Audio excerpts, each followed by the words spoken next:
ক্রিকেটের পরিসর যতই বাড়ুক, শাসন করছে সেই চেনা দলগুলোই। ক্রিকেটের গল্পগুলো বারবার যেন ফিরে আসে একই জায়গায়। ঠিক তেমনি 2023 ওয়ানডে বিশ্বকাপের প্রতিচ্ছবি যেন এবারের চ্যাম্পিয়ন্স ট্রফি। ইতিমধ্যেই 1.5 বছর আগের বিশ্বকাপের সাথে চলমান চ্যাম্পিয়ন্স ট্রফির মিল খুঁজে পাচ্ছেন ক্রিকেট ভক্তরা। ইংল্যান্ডের বিপক্ষে আফগানিস্তানের জয়, ভারতের প্রথম ম্যাচে 6 উইকেটের দাপুটে জয়, কিংবা নিউজিল্যান্ডের তরুণ তারকা রাচিন রবীন্দ্রের অভিষেকে দুর্দান্ত সেঞ্চুরি, সবকিছুই যেন মনে করিয়ে দিচ্ছে 2 বছর আগের সেই বিশ্বকাপের স্মৃতি।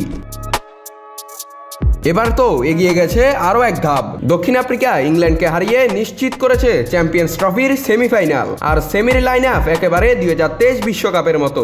ভারত, নিউজিল্যান্ড, অস্ট্রেলিয়া আর দক্ষিণ আফ্রিকা 1.5 বছর আগের 4 সেমিফাইনালিস্টই জায়গা পেয়েছেন এবারও। তবে বিশ্বকাপের সেমিতে ভারত নিউজিল্যান্ডকে হারিয়ে ফাইনালে উঠে, অস্ট্রেলিয়া ফাইনালে ওঠে দক্ষিণ আফ্রিকাকে হারিয়ে। কিন্তু এবার বদলেছে লড়াইয়ের বিন্যাস। ভারত নিউজিল্যান্ড একই গ্রুপে, আর দক্ষিণ আফ্রিকা এবং অস্ট্রেলিয়ার অবস্থান একই গ্রুপে। তাই ভারত নিউজিল্যান্ড কিংবা অস্ট্রেলিয়া দক্ষিণ আফ্রিকা সেমিতে মুখোমুখি হওয়ার সুযোগ নেই। 4 মার্চ হবে প্রথম সেমিফাইনাল, যেখানে নামবে ভারত। আর তার পরের দিনই দ্বিতীয় সেমিফাইনাল।